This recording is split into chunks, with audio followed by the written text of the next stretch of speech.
여러분, 혹시 이런 생각 해보신 적 없으세요? 왜 누구는 외국어를 정말 유창하게 잘하는데 우리는 몇 년을 공부해도 계속 제자리 걸음일까? 오늘 그 비밀을 한번 제대로 파헤쳐 보려고 합니다. 바로 미국 국무부 외교관들은 도대체 어떻게 언어를 배우는지 그 훈련법을 통해서 말이죠. 아니, 진짜 궁금하지 않아요?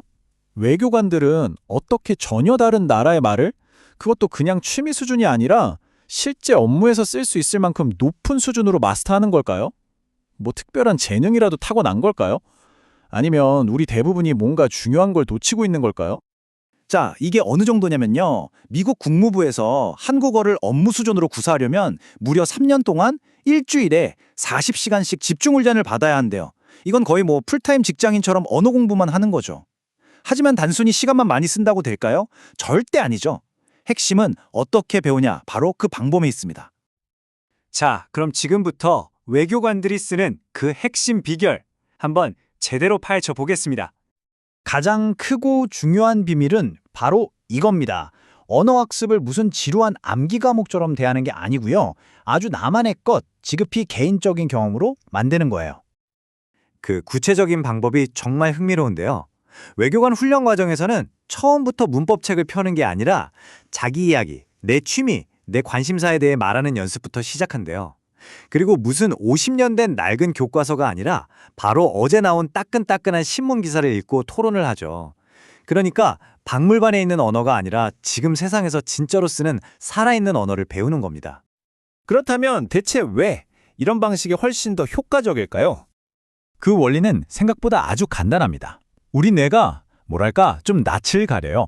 그래서 완전히 생판 모르는 정보보다는 내가 이미 좀 알거나 아니면 엄청나게 좋아하는 주제와 관련된 정보를 훨씬 더 좋아하고 또 쏙쏙 받아들인다는 거죠.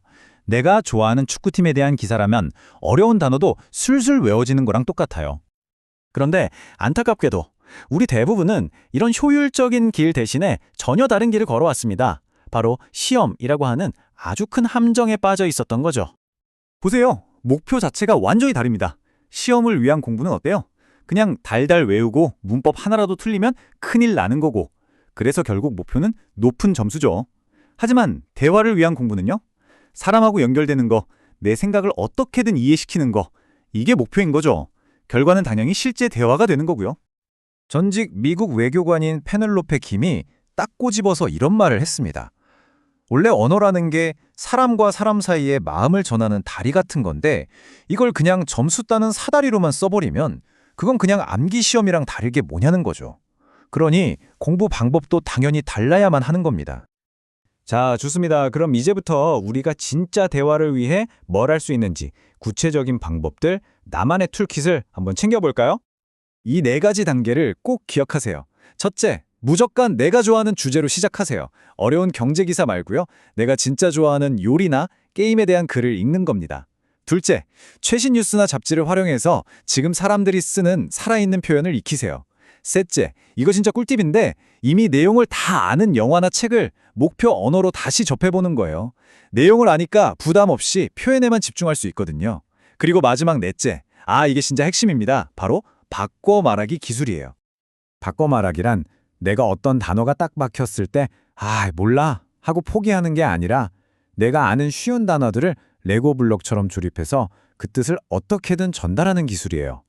예를 들어 야외라는 단어를 모르면 여기 말고 저기 밖 이런 식으로 말하는 거죠. 이 능력이 있으면 실제 대화가 절대 끊기지 않아요. 정말 강력한 무기입니다. 자, 이제 거의 다 왔습니다. 근데 우리 마음속에 있는 가장 큰 벽, 바로 실수에 대한 두려움에 대해 이야기해 볼게요. 이 문장 한번 보세요. 나는 나를 피자가 먹었어요. 문법적으로 보면 완전히 엉망이죠? 근데 어떠세요? 이 문장이 무슨 뜻인지 바로 이해가 되시죠? 이 사람이 피자를 먹었구나. 바로 전달이 되잖아요. 바로 이겁니다. 이게 핵심이에요. 문법이 조금 틀려도 소통은 이루어진다는 사실. 우리의 최종 목표는 완벽한 문법 구사자가 되는 게 아니에요. 내 생각을 상대방한테 전달하는 거죠. 기억하세요. 소통의 힘은 언제나 문법보다 훨씬 강합니다.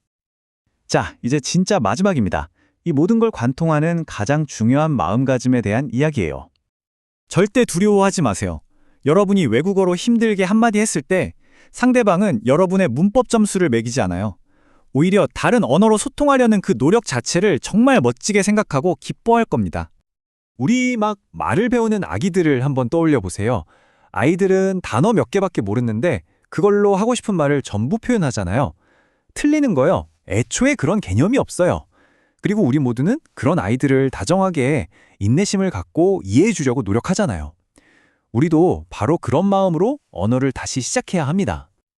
자, 오늘 이야기의 마지막 질문을 던져봅니다. 만약 완벽해야 한다는 그 두려움이 오늘 이 순간 싹 사라진다면 여러분은 내일 아침 누구와 가장 먼저 대화해보고 싶으세요? 그 작은 대화가 여러분을 진짜 유창함으로 이끌어줄 첫걸음이 될 겁니다.